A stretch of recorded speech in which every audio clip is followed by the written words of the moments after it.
All right, chat. I don't know what happened.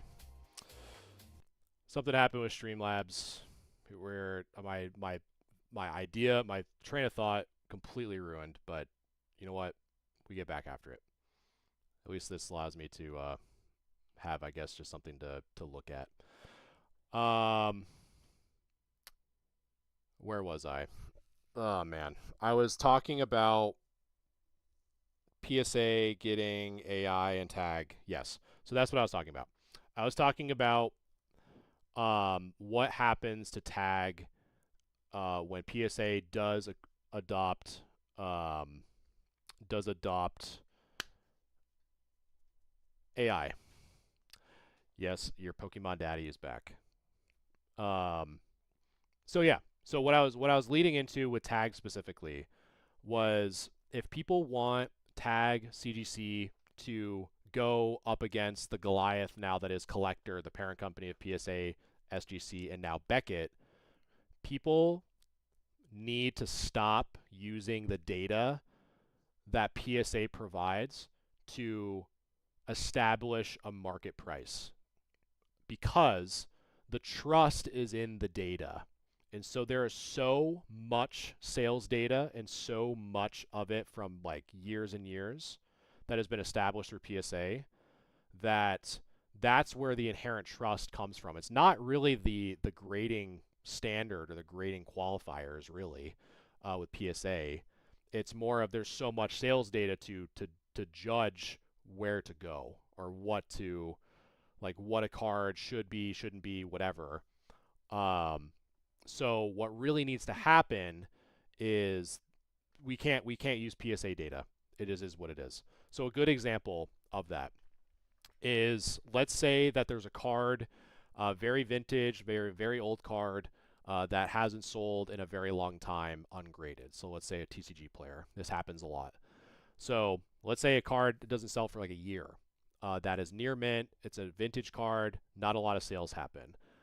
What is the first thing after that that people often do from both buyers and sellers?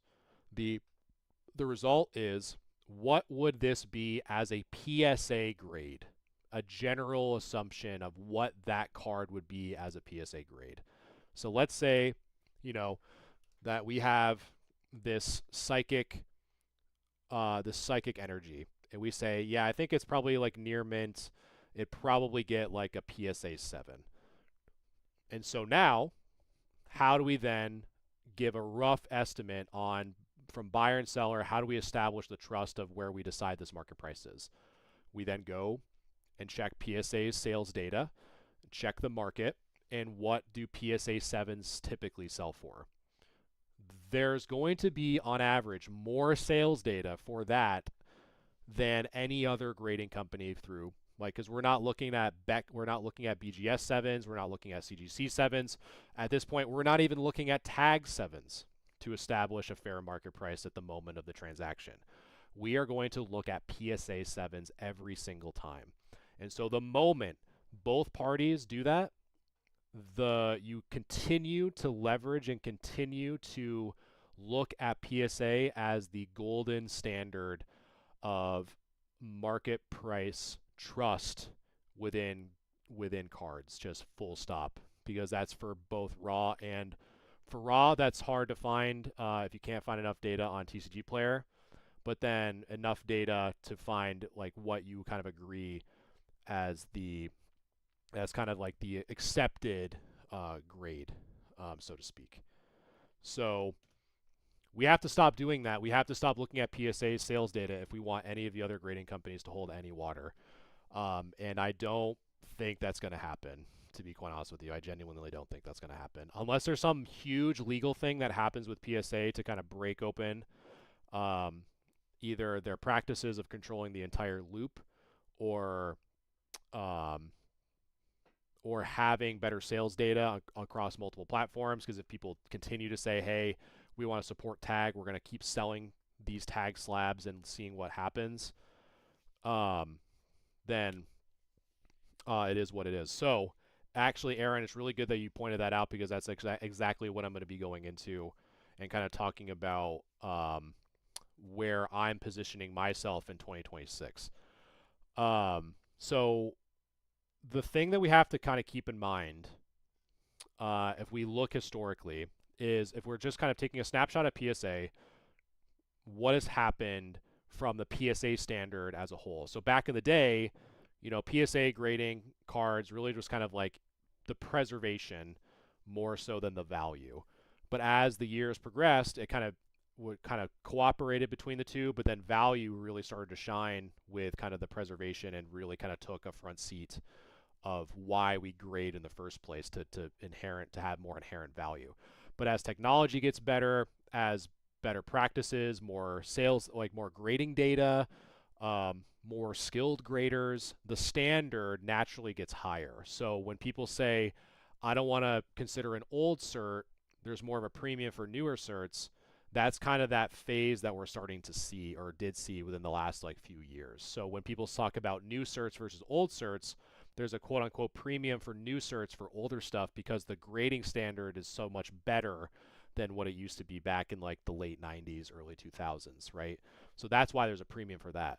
So what Aaron's saying and kind of what I'm leading into is the moment PSA introduces AI, since the market has already opened that Pandora's box of saying, hey, we value newer certs for older cards much higher than their older cert counterpart, since that is now an established kind of agreed upon quote unquote data point within the hobby, that also now has to be said for when PSA introduces AI into their systems.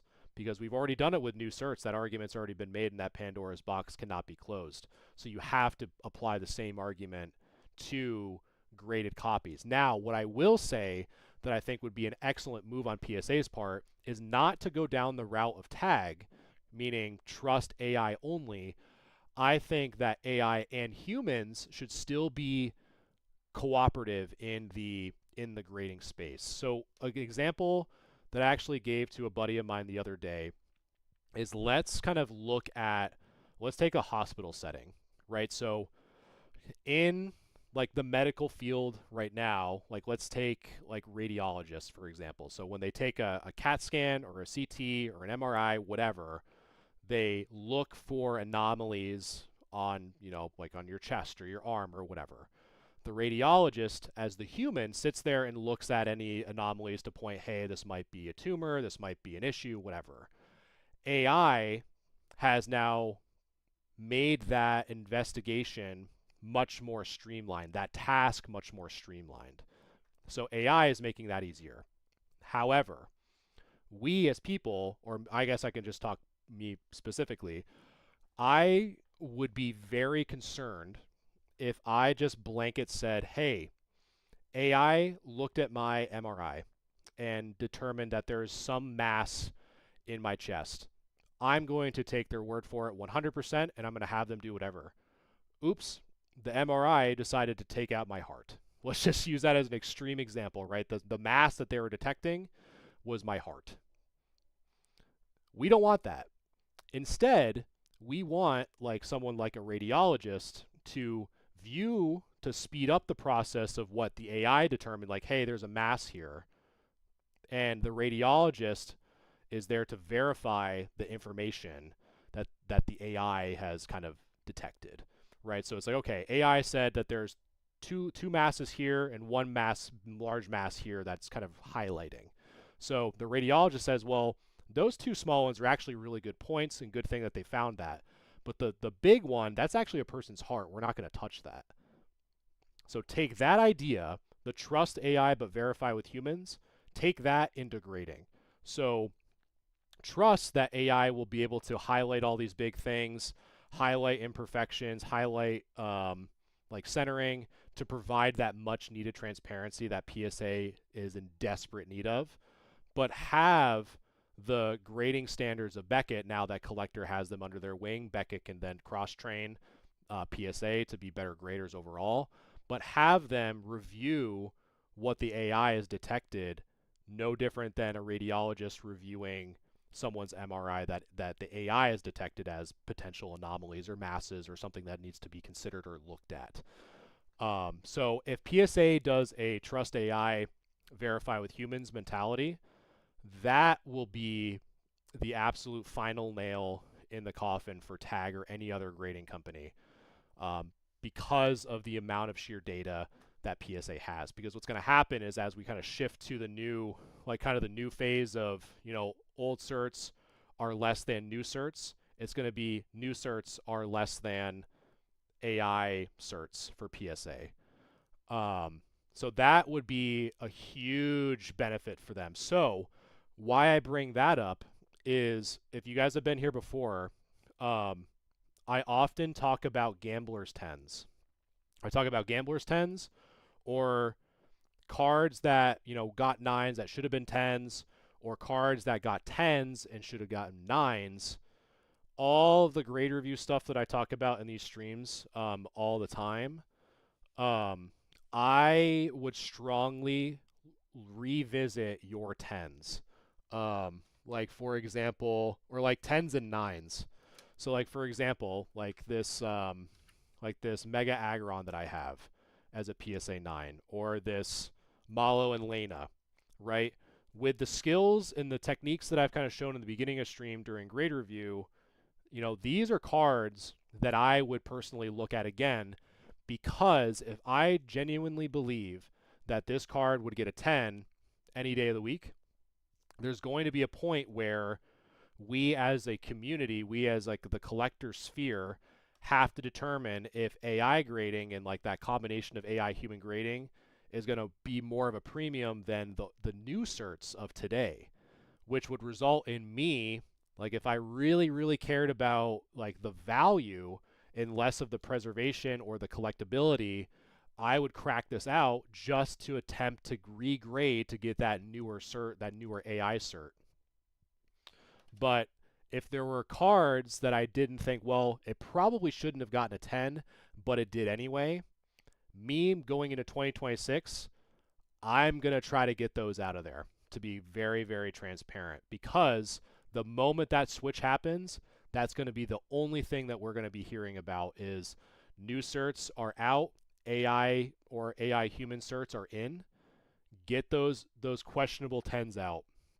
Or even the same thing with the nines. If you have any nines that you thought, man, that should have gotten a 10 any day of the week, crack those out and submit those under the new AI. Like if you really truly believe that it is, that AI transparency will in fact call that human error out because of that transparency, um, which is I think a really really big plus in the hobby, to kind of trust AI but verify with humans.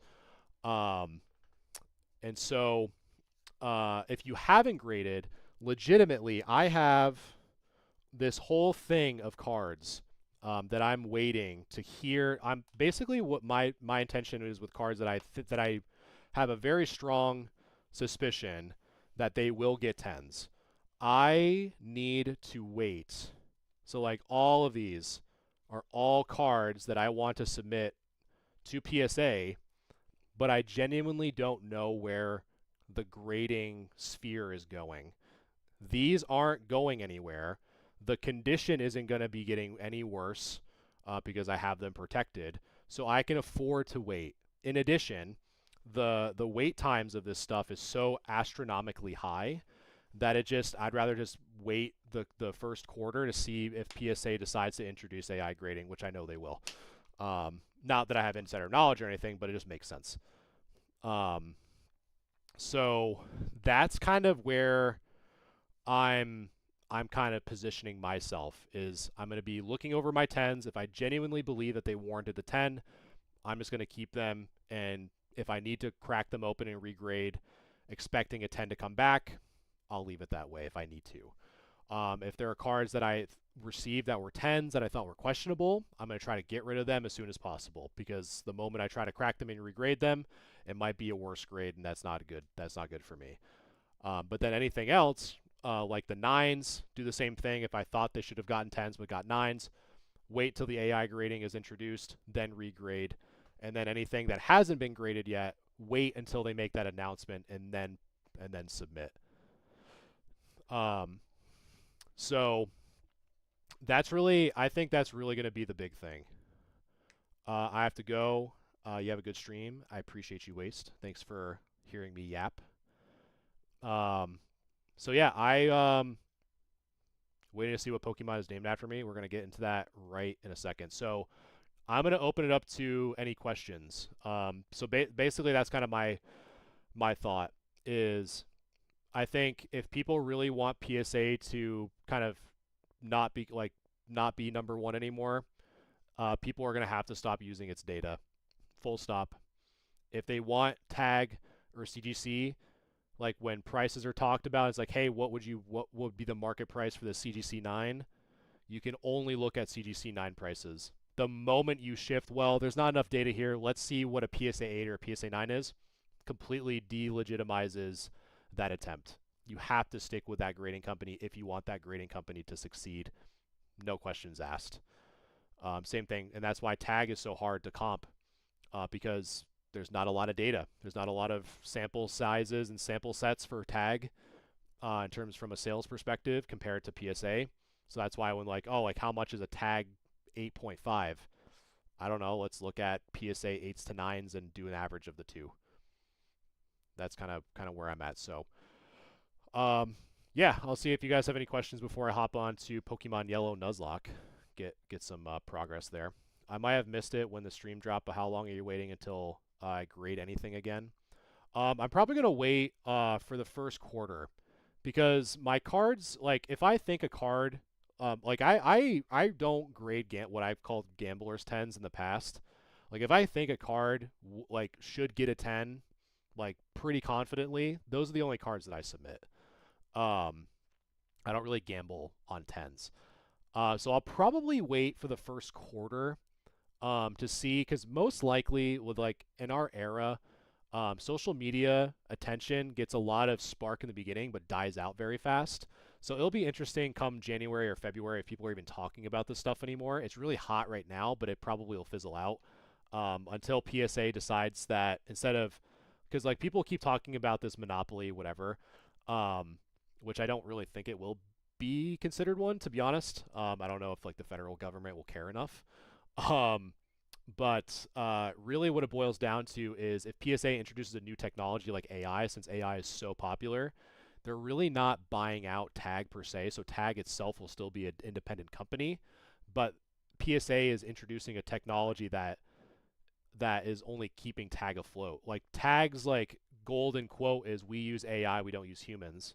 But the moment PSA says, well, we're using AI now too, now what? Tag has nothing other than the slab, in my opinion, looks better. That's literally the only thing that it'll have. But yeah, and you're welcome, Aaron. I think it's a really good topic to talk about. But yeah, like in short, I'm gonna be waiting until probably the beginning of March before I submit anything.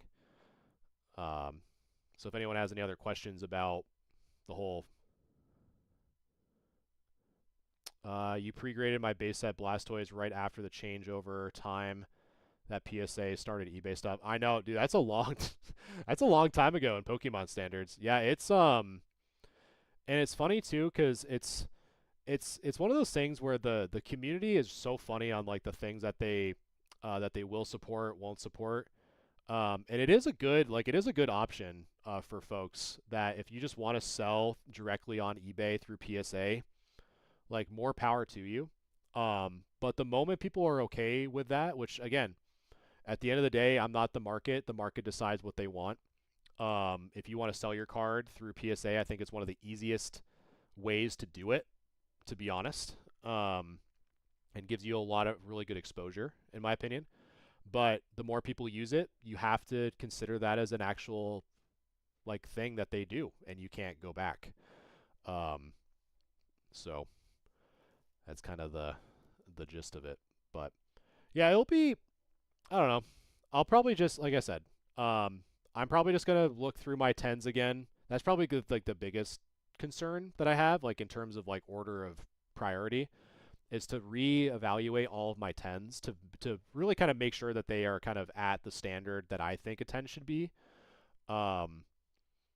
And like if I need to crack them open to resubmit because the market is like weighing so heavy on like it needs to now be AI and nothing else, then I'll crack and be like, okay, like I sat on it too long. Like I have to do this, whatever. Um, but I was happy PSA graded and sold. Base Blastoise, base Charizard, and first edition Rocket Zard. That's nice, man. Hopefully it was pretty easy to pay out. I don't know really how they do that. Just went and vended my first few shows. How do you balance buying stuff as well as cash flow? That's actually a pretty good question. I would say know the difference between what sells well at like, in-person shows versus what sells better online. Typically, modern, like super modern, does better and shows because you have to think like most people, like depending on like this is exempt from like any major show. I would say on average, like a Collecticon or Front Row Card Show or anything like of that caliber, like that's obviously a very big outlier. But for the most part, for more local shows, you got to remember that not a lot of people have like a ton of money to just spend on disposable like income like that. So typically you're going to be getting more trades than people straight buying stuff, unless you have stuff that's in that lower like 50 or under. Like when I record my sales data, because I use Square, I track all that, and typically my sales, most of my sales are actually within 25 or under, from a straight paying cash, not trading and whatever. So it really just depends on like what your opportunities are. Like if you have like a really good opportunity and you know like it checks like it's a really popular card, it can do really well in person, you can kind of make it liquid at any point, then that's kind of what you prioritize and kind of keep that at a show because you kind of avoid the eBay fee.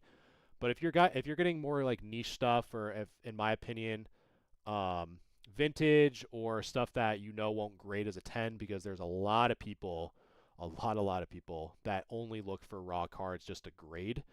Um, Typically, you want to sell that online if you're just looking for cash, um, but you lose the ability to have that potential trade.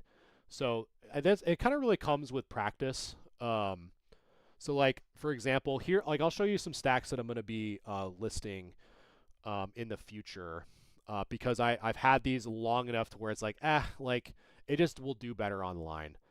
Chris, what's going on, man? So like these PSA 8, like PSA 8 Dragonite, um, from Fossil, like this Gengar, like PSA 8, like stuff that's like kind of like niche because a lot of people just love 10s. Um, or like this one from Legendary Collection, this Hollow Dark Vaporeon as a PSA 8. So just stuff like that that I know doesn't really typically do well in person because they're a little bit niche, but will do well online.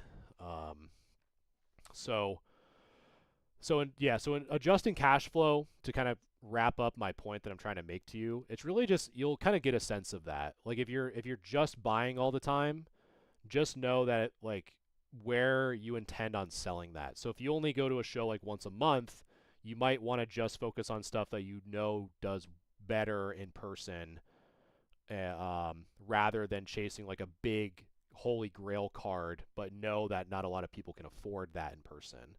Versus if you know a card will do better online, you may be able to kind of pick it up a little bit cheaper, but then you have to sell it online, kind of thing. But yeah, just kind of keep churning and taking advantage of those percentages. Um, so hopefully that helped.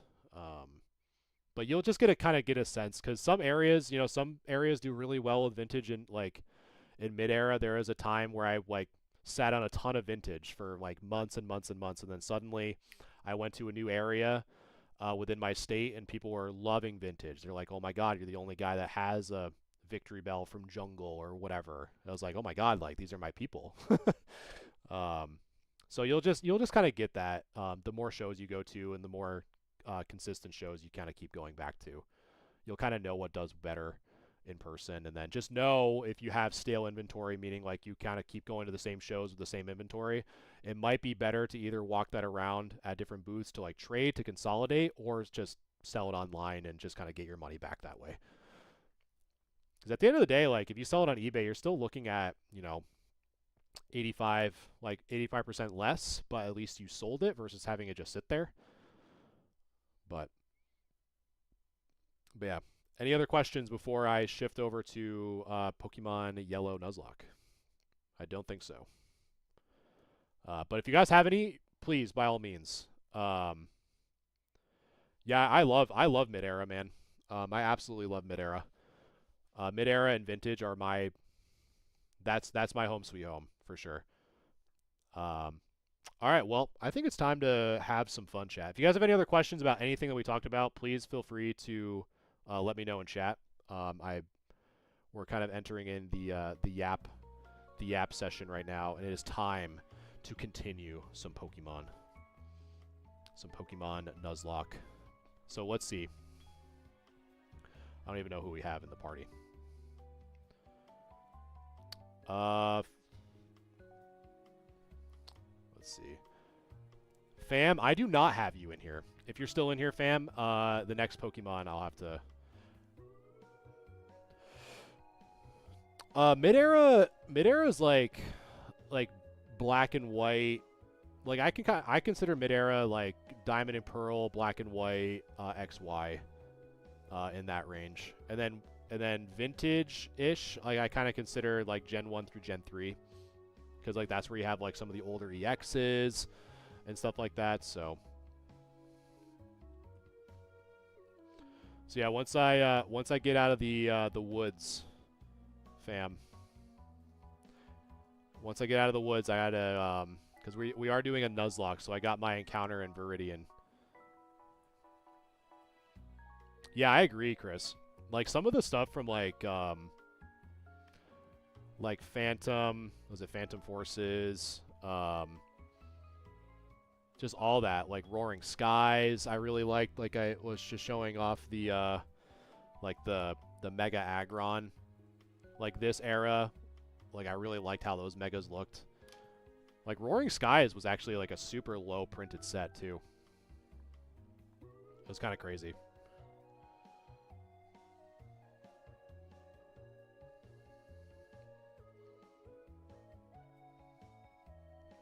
But yeah.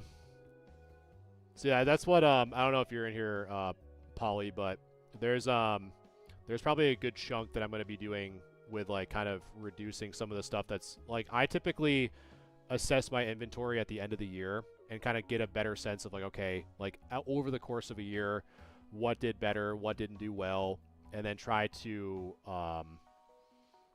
get that kind of liquidated following the next show. So probably like mid-January to early February, I'll probably just list that on list that stuff online. What Pokemon is named after Waste? It was a Vulpix, actually.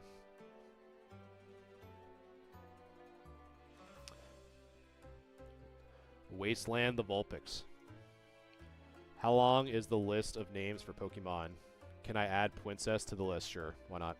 Yes. There we go. So we have Fam, we have Princess, and we have Chris. Yes. But right now we got to make it through. We got to make it through Viridian. And I'm not going to lie, Waste is probably going to carry the Viridian Forest. For sure. Chud is a Caterpie. Chud, there you go, fam. Take that information what you will. Screenshot if you need to. But Chud is a Caterpie. So, I mean, granted, you know, he'll become a Butterfree. But right now, he's a lonely Caterpie.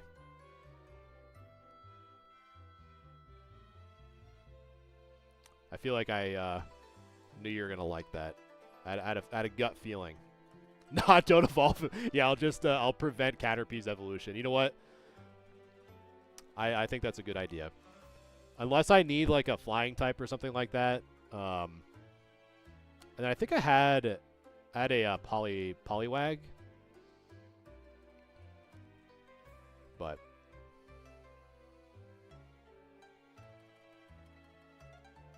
like I said, Waste is just gonna absolutely just... Does Caterpie become Metapod? Yes, so it's Caterpie, Metapod, Butterfree, and then Weedle, Kakuna, Beedrill. Lee Maui is. Yes, remember his Caterpie place. only knowing string shot and tackle. That's the life of Chud. Is just nothing but tackle and string shot. That's all Chud can do is tackle and string shot. He'll be the sacrifice if I need to for this Nuzlocke run. See, we don't want Chud looking like a Metapod. We do not want that.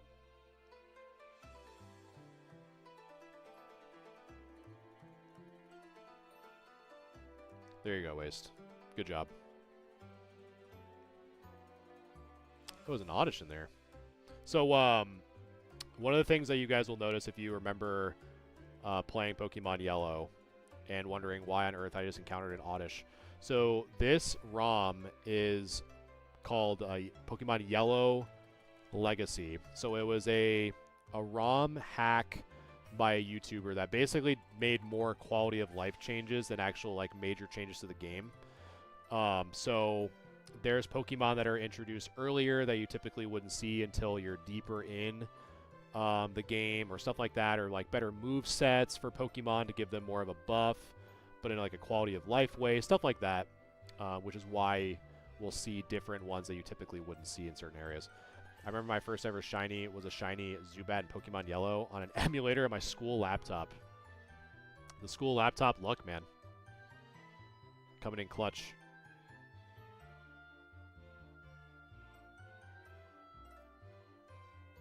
Like I said, just Waste is just going to absolutely decimate this entire Viridian Forest. Because luckily I have a Poliwag for Brock. Because that was another introduction that and I think Potential actually told me about that.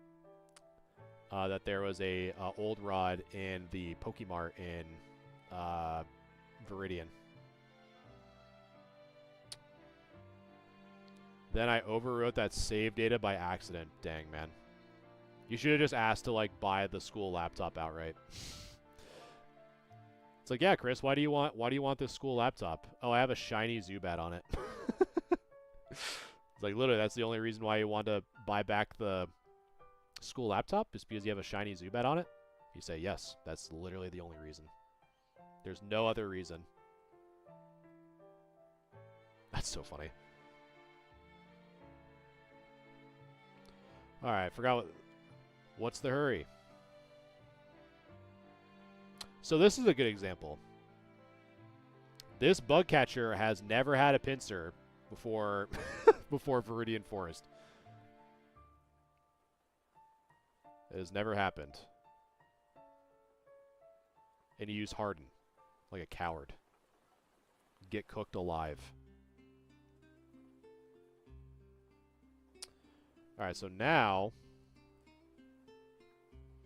Waste is at max level. So one of the things that this hack does very well is you can add difficulty modifiers to the game.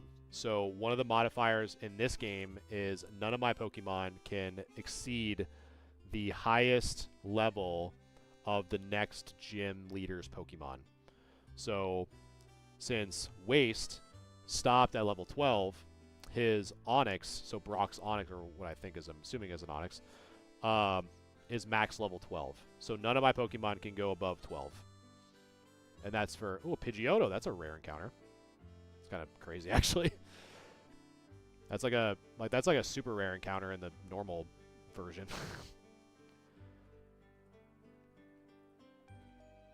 But so right now, Waste is too beefy, and we have another encounter. So, fam, I don't know if you're still here, but we are about to see what you're named after, because we are in a new area, and Nuzlocke rules allow us to catch a new Pokemon in a new area, which is going to be this one. And I'm actually going to shift you to here because you have Thunder Wave, and we're going to see. So I already have a Vulpix. So, since we already have the Vulpix, we can encounter again. We already have a Pidgey, so that's out. So I genuinely don't even know. Ooh. There you go, fam. A Nidoran. That's actually a, that's actually pretty good, to be honest. That's actually very good. So let's try to catch it, because if I have 4 Pokeballs. Probably should have got more, but we'll just see if it works. There we go. Time to grind some Minecraft while I listen. There you go, Chris. Hopefully you're in your longer than your 2-week phase. I don't know if you guys know what I'm talking about, the Minecraft 2-week phase where you're super into Minecraft for only 2 weeks and you're like, I'm bored.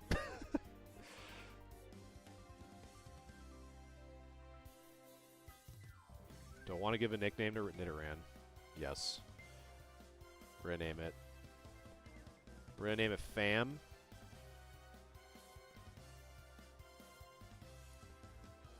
There we go. Just like that, fam. Unless you wanted to be something else. Because I can't remember your full name that you used to have. I just always called you fam. Perfect. All right. And then, just in case, I think you wanted me to do the... Let's see. Lowercase... Oh, there's no less than. Alright. Let's do that. Fam to damn. Fam... Oh. Hold on. Fam...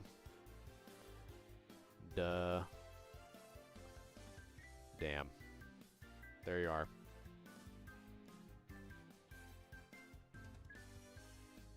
Fandadam has been transferred. You know what that means. Chud is out, fam is in. We're boxing Chud.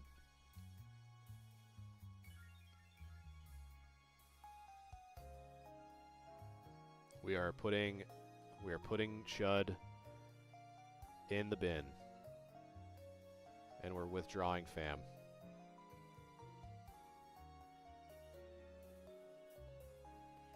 Don't I have the best son? You do have the best son. I'm biased.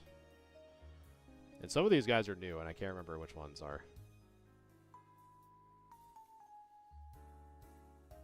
Some have new dialogue. It's pretty crazy.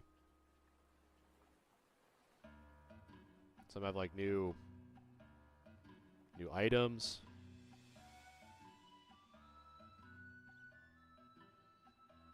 All right. So, let's see. Let's see how Betty's doing. She's chilling. Big chilling. Alright. So, I need to grind a little bit on Poliwag so that he gets... Sounds good, fam. I appreciate all the love and support today, my man, as always.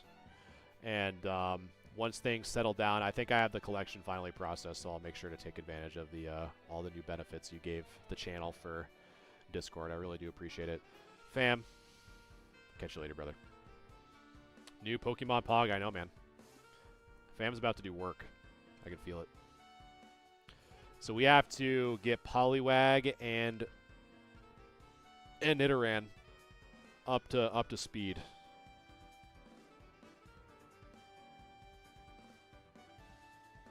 And I gotta make sure that I don't go too fast. Because I have done that before, chat. I have gone too fast with the emulator, and I had a Pokemon faint by accident. Because that is one of the curses of using an emulator, chat, is using the speed function, thinking that you're just cruising, you're chilling, and then all of a sudden your Pokemon's fainted and you lost one. Not very good. Just like that, I almost did it. I literally almost did it right there. Because I was not paying attention. I almost did it.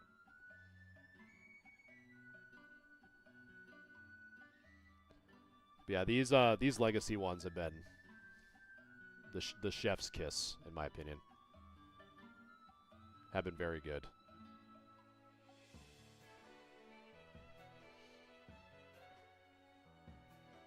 Boom. That's all we need. We just need Poliwag to get Bubble, or... Because I think he'd probably get Bubble first, then Bubble Beam, but... Because if we don't get him... Because Nidoran has the double kick. I'm not worried about... Not really worried about that. Alright, so there's Bubble. But then we have to be... I think I have... 19, 18, 17, 16, 15. We're having to count the poison steps. That's never good, chat. Needing to count the poison steps.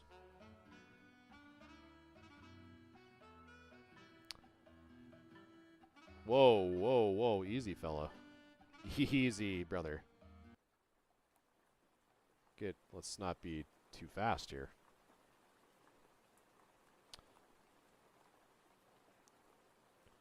Yeah, I've learned, so with the last, I don't know if anyone's here from the first part of stream, but there was an issue where Streamlabs didn't like what I was doing for whatever reason, and it like just stopped my stream full stop. Because normally I would get a TikTok ban, but it was weird. So I had to like start over again, and like now I gotta like piece together my thoughts on both. Ugh. Blech. It's just crazy like how we have had to change our language on streaming. Nidorino with Poison thing is good against all the bugs. I don't know if that was like a glitch in yellow in the OG one. It shouldn't now. Because Poison is super effective against grass, but not very effective against bug. Which I think Poison... I think that's literally the only one. I'm pretty sure. Because it's grass. And what else? I'm like blanking. I think Fairy type, but Fairy types aren't in here. So Poison's super effective against Fairy and grass. I'm talking about straight clams. Exactly. I'm talking about straight seashells, chat. That's it. Nothing else. Alright. Now we gotta...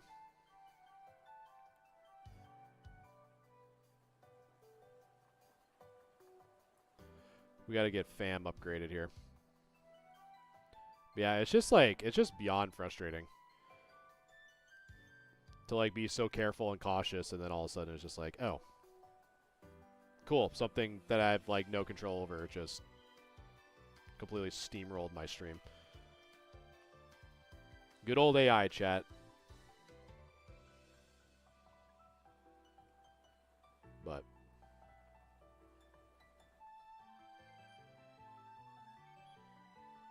hopefully you guys like the the layout, by the way. I kind of like it. I really like the TikTok layout.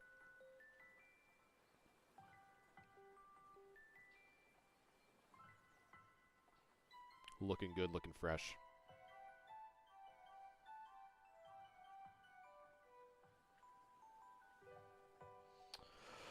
Horn attack. Oh. I'm telling you, chat. I'm about to... It's going to be one of these times where I accidentally go too hard. And someone's gonna perish after me being too speedy. It's gonna happen. I can feel it.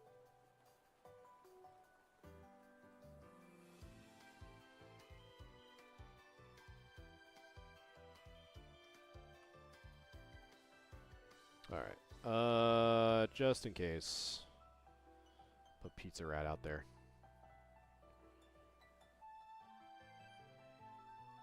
Put the Pizza Rat. Will definitely not do well against Brock, but because once I get Nidoran and Poliwag, well, Poliwag's at 10, but I don't want to get him over leveled too much. Perfect. Okay, that one might... That should be fine. Okay. Boom. Just... There we go. Don't need to make it any crazier than it needs to be. So once I get Nidoran, I'll probably get both of them to like 11. And then get on in there.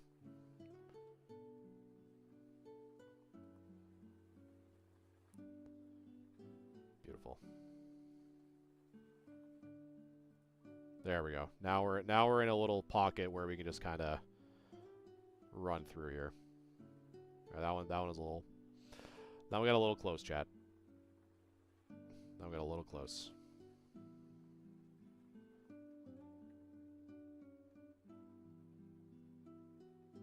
All right, so you're at 11.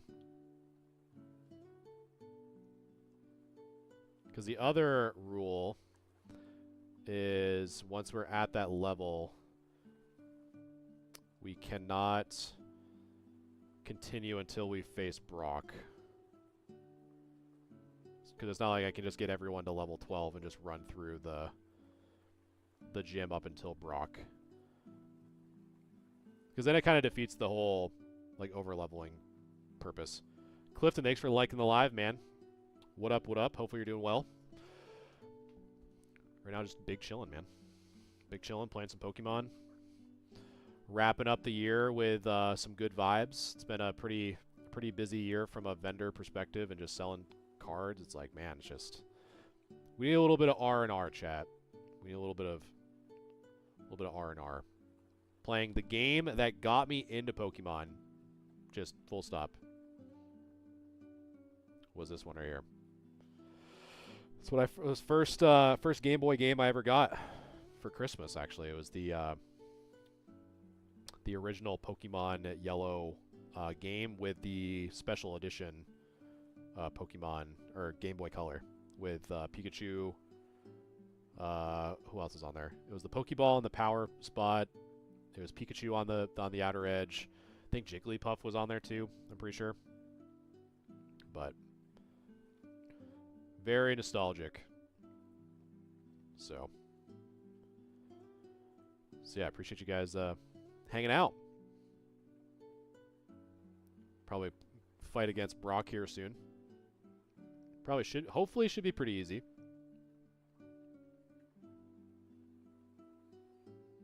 Just getting everyone to... Getting my two main guys here to 11. Because we have the one mini fight before Brock. And so one of the things I do in Nuzlocke is I try to go against any optional... I can't skip a fight. I think it's kind of odd to like try to purposely skip fights in Nuzlocke, to be honest. So I kind of like to be able to... So like, I can't dodge like that guy, for example. So we are going to... So 193, so that should be fine. Because you should have, I think it was just a Diglett. I'm pretty sure this guy only has a Diglett, but who knows? He'll probably have a Cubone. Because I haven't played this mod yet. So this is the Pokemon Yellow Legacy.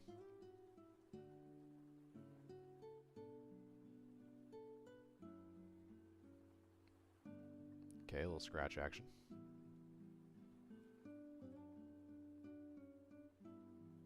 Okay. Nice little crit.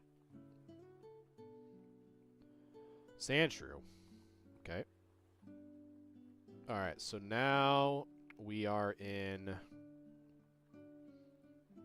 a weird range here. So none of them should have any ground type moves. Because there's nothing in yellow that would be a ground type besides Dig, and I don't think they would have Dig yet. So we're just going to... Oh, nice. He hit me 5 times. Nice. That's beautiful. We're just going to do one of these bad boys, I think. And then this should be beautiful. Alright, so that is at 12. We're good, chilling. And then heal up, get Poliwag, I think, or was it Nidoran? So Nidoran is still 11. So we'll get Nidoran up. Then we should be good to go after Brock. Because I think he should. Nidoran should have double kick very soon.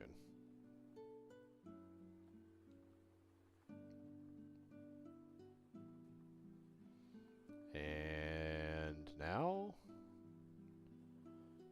misclicked off another stream. Yeah, Clifton, so basically Nuzlockes are self-induced rules to make the game a little bit more challenging. So the basis of them is exactly what you're talking about. If one of my Pokemon faints, I cannot revive it. It's basically considered gone, like you said. The other rule set is if I encounter a new route, so like if I enter in a cave for the first time, or if I enter in a specific area with grass, I only get one encounter there. So like if I get an encounter and it was a Pidgey, and I didn't have a Pidgey already, that was the only Pokemon I could catch. So if I caught it, cool. I nickname it, whatever.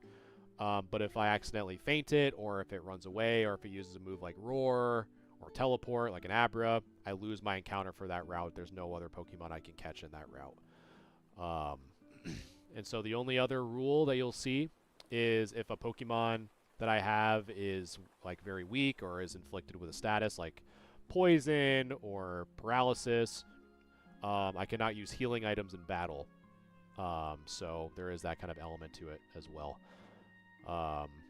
So it kind of adds a nice little fun challenge. Like obviously, like I've played this game numerous times, and it's relatively easy from like a basic mechanic perspective. So the rules make it a little bit more interesting and a little bit more difficult, and kind of forces you to make a little bit better decisions and stuff like that. So that's kind of where we're at. So now we're just going to probably steamroll Brock with a combination of Nidoran that just learned Double Kick, as well as Geodude. Because Geodude is going to be 4x weakness, so. And I forgot to switch. But it's alright. Double Kick should be pretty good.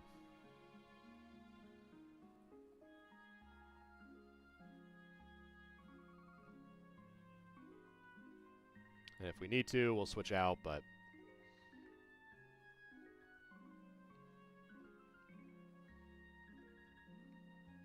Screech, huh?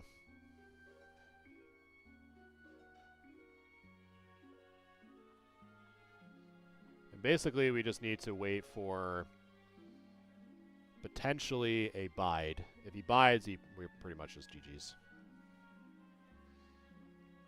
Ooh, so that was actually a pretty good switch. I don't know. I can't remember if Constrict in this one would prevent me from switching out. Dude, Fam just destroyed Geodude. Alright, so there's the bide. And we are going to just do one of these bad boys. So the bide is out. Look, you can even watch yourself destroy this Onix.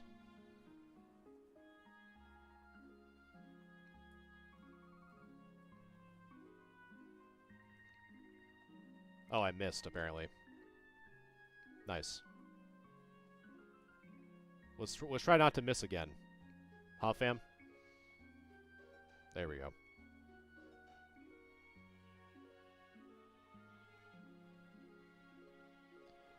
And then we're going to just shift over, because I was hit with 2 Screeches, so we want to make sure we're not getting a little too cocky. And he threw. So there we go, chat. The first badge of the Pokemon Yellow Legacy Nuzlocke run is secured by none other than Fam and Potential, aka Nidoran and Poliwag. Good job, guys.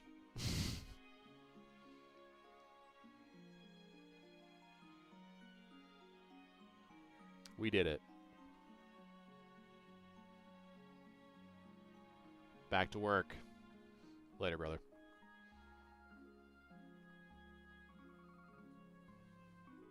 Bide. The most useless TM in all the land.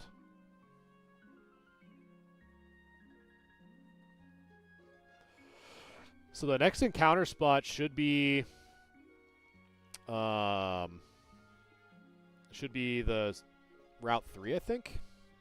It's the one to the right.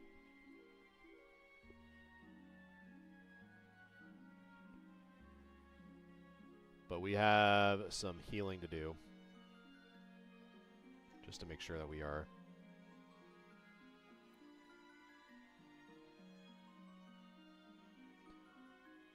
Perfect. So now I kind of need to get... We need just to level up everyone to at least 10, I think, before I start getting too crazy. Alright. Speed evolving, chat. Speed leveling, rather. So we'll get Pizza Rat up. We got some other guys we got to get up to. Thank goodness. Oh, I see, chat. That's what happens. The moment I start doing the speed whatever thing. Sometimes I have lost many a Pokemon doing that. Where I'm just going like super fast, super fast, super fast, and then, oh, something fainted. It's never good.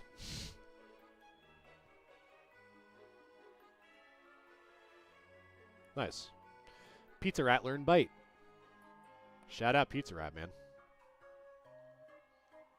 Shout out the Pizza Rat.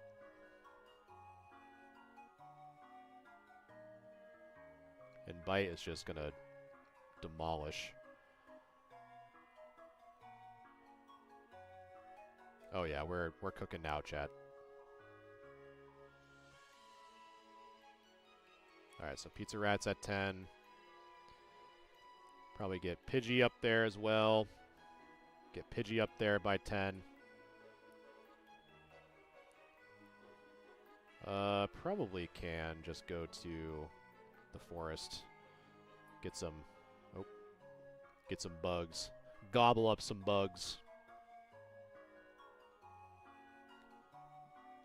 Oh, there we go. Probably even get this to 11, knowing that there's a, since there are, what's it called? Metapods and Caterpies. Just get those up. Perfect. And then probably do the same thing for Pizza Rat.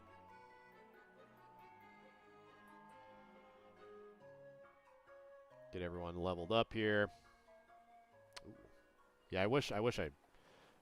Dang it, Chud. Why I had to get a Caterpie, chat. I could have got an Oddish in the forest. But no. Or I could have got a Kakuna. I love Beedrill. Beedrill's sick. But nope. I had to get a silly Chud Caterpie. There we go. 10. I just gotta make sure that I don't miss like getting poisoned or something. That's really the only thing I gotta pay attention to. Like that. So I am currently poisoned. So I have an antidote. So now I have to get out of the forest. Otherwise, if I get poisoned and I miss it, I have to sacrifice. Well, actually, I have a potion, but it's not the end of the world. But I always stock at least one. I always stock at least one antidote just in case, which I now have to buy another one. But Tail Whip, huh? Growl. I actually like Growl a little bit more. Because sometimes it's kind of nice to, like, growl and pivot into something and not take as much damage. So, like, it's kind of nice in that way. But, Clifton, to answer your question, man, we have this route now that we've leveled up. We're about to do some trainer battles, and... Oh, man. See, that's what I'm doing. So I need some Pokeballs for sure.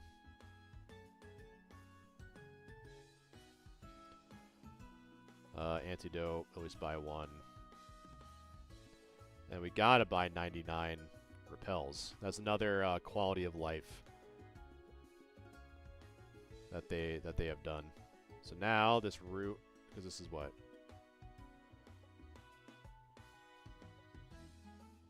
Can't remember what route this is specifically, but all right. So, oh, beautiful. Get cooked, Pidgey. That was another one. The bird woman, the crazy bird lady.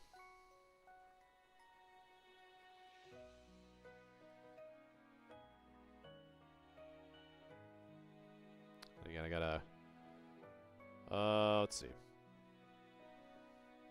I'm feeling some Pizza Rat carry a little bit. I think Pizza Rat can. Oh, and one of the best. I think it's coming up. One of the best lines. I don't know if it's in Viridian Forest, but the shorts. They're comfy and easy to wear. I'm pretty sure it's this guy coming up. In my opinion, one of the best quotes in Pokemon history. As long as you don't repel my princess. Oh, no. Because I won't, because I could, in theory, get a Magikarp. But I don't think I want to. Because I don't know what other, because Magikarp I can just kind of get wherever. Right? I can kind of get it in a city. That doesn't really matter. So. Butterfree. Okay. Hopefully you don't do anything crazy. Okay, that's not crazy at all. Just tackle, I guess. Good job, Pizza Rat. Gobbling up the Butterfree.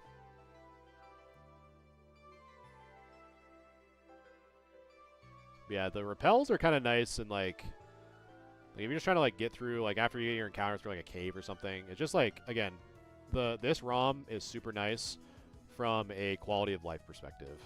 A lot of the stuff that was like super annoying in the previous games. That's why I really like this guy. Also did Crystal Legacy and Emerald Legacy. So for Gen 2 and 3, some of the best changes that he possibly could have done, like making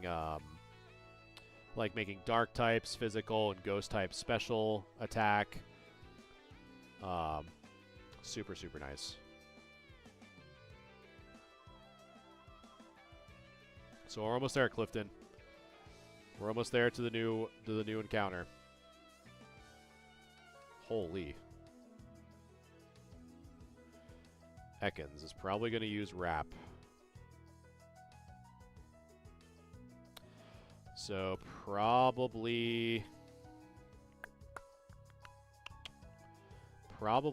Fam, because I don't want to get poisoned. I can't remember if poison types can poison other poison types.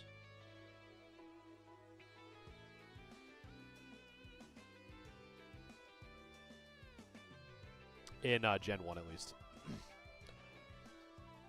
Oh, there we go. Good job, Pizza Rat. Nice shorts, nerd. Is this the shorts guy? No. I don't care about my... Brother, I don't care about my storage. This man's like Gmail. Your storage is almost full. Man, I'll delete Pokemon before I switch to a new box. Are you kidding me? Hell nah. I will delete every Pokemon out of my box before I switch to another one. I'll tell you that right now. It ain't working like that, Chief.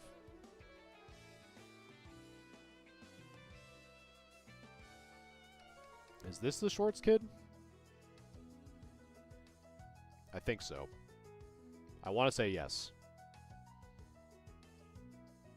Dang it. Dang it, chat.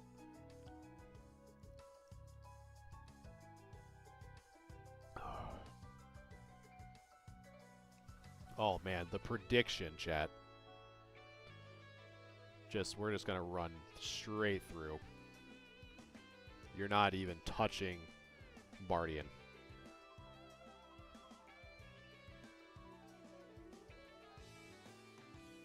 Ooh. Let us do a little bit of some quick attack action.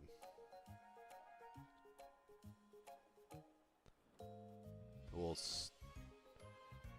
sand attack, and we'll probably switch into Pikachu.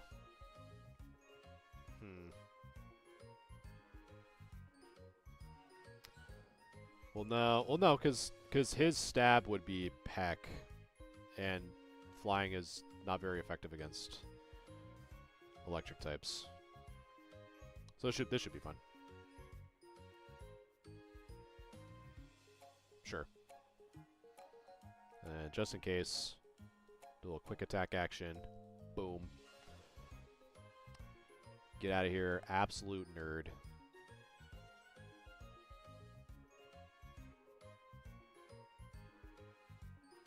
And then do one more.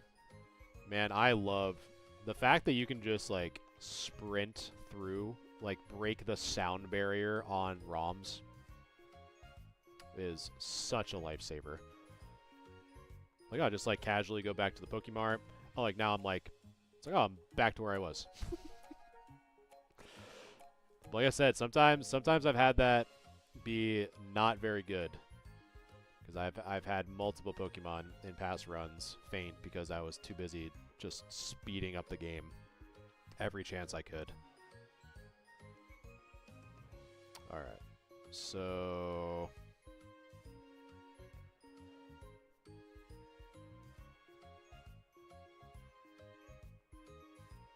Beautiful.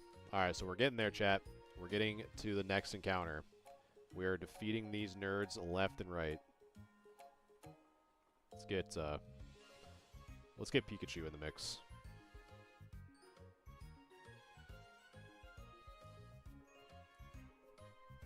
Your new Pokemon are going to be trash. I can tell you that.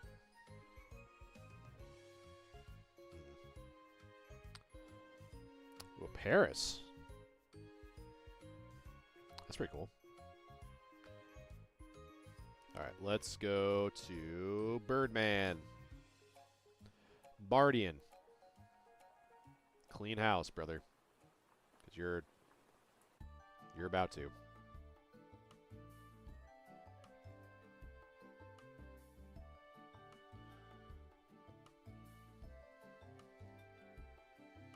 And just so that we don't over-level too much, probably send out some Pizza Rat action.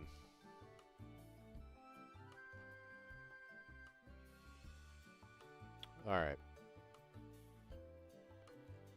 Let's see. Yeah, we should be fine.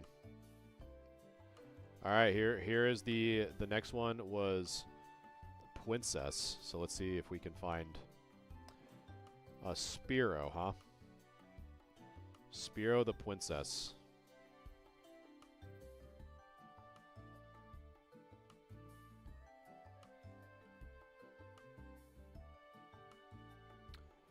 I mean, we'll try it. Because he's 8, it's 4. I mean, it shouldn't. Oh, wow.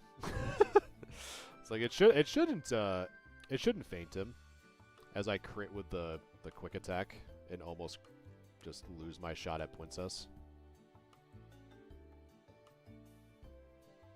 There we go. Princess the Spearow has been caught. The tiny bird.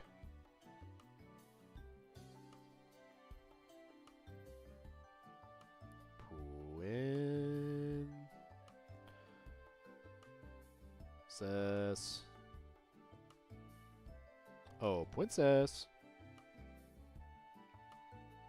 There you go. The next is Chris.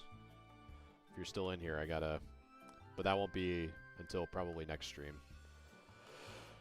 I feel like... I think this one, if it's the same... I gotta name, you're the next Pokemon up. Not the... Oh, I could've gotten Oddish. Dang. That's kinda... You're the, So I just caught a Spearow and named it Princess. So the next encounter is gonna be you. But that's gonna be in Mount Moon. Which is actually gonna be probably a pretty unique encounter. Maybe I'll get the encounter and then call it there. Just since you're already here. Okay. So the Jigglypuff disabled my Poison Sting. Perfect. I was using that the entire time.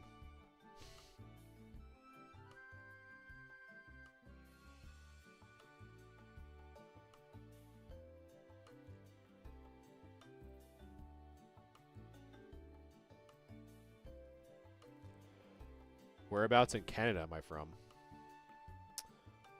I am not from Canada.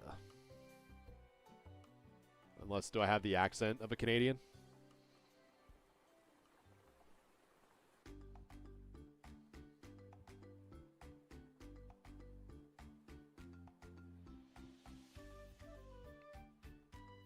I can't.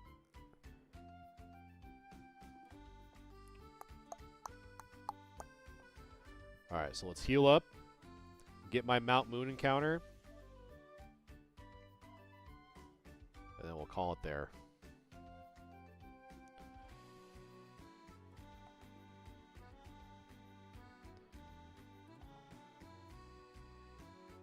Sound like Toronto. Oh, interesting.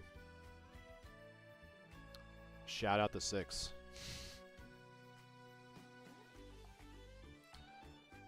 Let's see.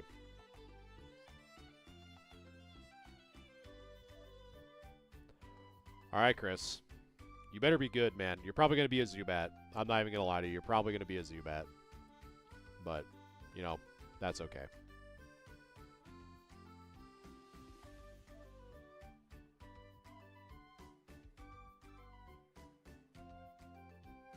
Water gun. Oh, look at that. Good job, Chris. You're a Zubat. Congratulations. Who saw that coming?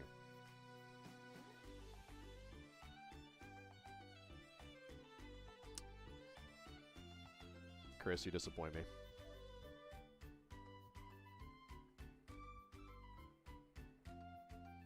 You could have been a Clefairy.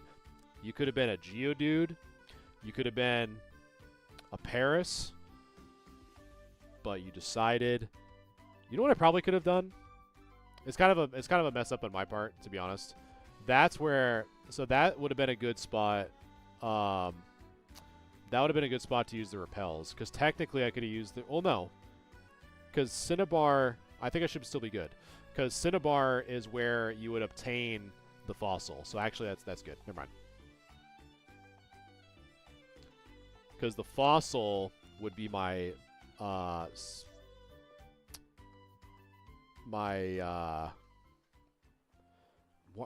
am I blanking on the name of Blaine's Island?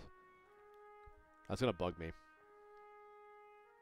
It's literally that's the Seafoam Island? No, that's where Articuno is. Why am I blanking on that, chat? I know why, but oh, it's gonna bug me. Nope. It's you, Chris. You have to live with it.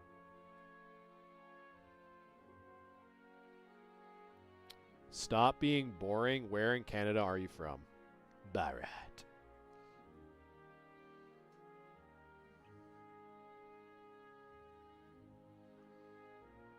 Calls me boring, yet asks me where I'm from. Cinnabar Island. That's what it was. Cinnabar Island. So that would be technically the technically that would be the the encounter if I brought the fossils there. But I would then possibly lose out on the mansion. So I gotta weigh that out. That's a future problem. But for now, I wear the UK big tall hat. All right, chat. That is gonna be it for me tonight. Had a lot of conversations. It was a good stream. Good stream in the beginning until Streamlabs said, you know what? Whatever you're doing is really cool and all, but we're not gonna enjoy it anymore. So we're gonna. So that's what it did for whatever reason. So I gotta figure that out. So yeah, it was a good stream. Always enjoy it. For those of you who are new, I appreciate you hanging out, following, all that fun stuff.